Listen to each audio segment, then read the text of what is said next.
अरे मला उशीर झाला, सॉरी. हां, सगळं नियोजन आहे ना? तुम्ही दोघे केकचं नियोजन झालंय ना? हां, आणि आपण तिघी जण 4-5च्या दरम्यान ना डेकोरेशनला सुरुवात करूया. हां, गिफ्ट काय काय आणलंय? तू काय आणलंय? वाव, किती छान फ्रेम आहे. शिवाजी महाराजांची फ्रेम. छान आहे. तू ग? साडी. छान आहे. आणि रवी तू तू तर सगळ्यांच्या आधी पेनच असतो तुझा. नाही नाही नाही का? ठीक आहे.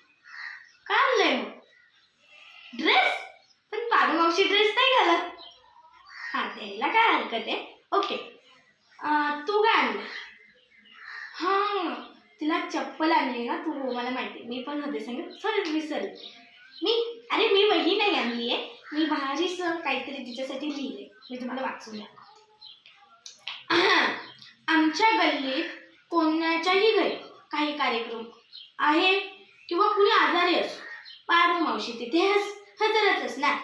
तुमची सरसरीत शरीर अंगकाठी, तरतरीत ना रंगाने काळीसावं, रुपये एवढा कुंकू, नऊवारी साडी, डोक्यावरचा पदर सावरत ती कोणत्या ना कोणत्या कामात मग्न.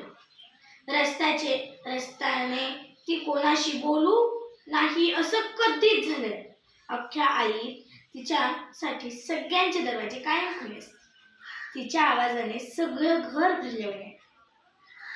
घरात एखादी व्यक्ती रुसलेली असली आणि पारू मावशीच्या लक्षात आलं की तिचा रुसवा घालून हसत बोलत केल्याशिवाय तिचं चैन पडत नाही. गल्लीतल्या पोरांच्या खेळताना पाय मुरगळला, कोणी धडपडलं, कोणाला खरकटलं तर आम्ही पोरं घरी न जाता तिच्याकडे जातो आणि मग अशी आमची पारू मावशी. आय लव्ह यू पारू मावशी. कसं वाटलं? छान आहे ना? आता आपण इथे बोलत काय बसलो. चला पटकन आपण आवरायला सुरुवात केली.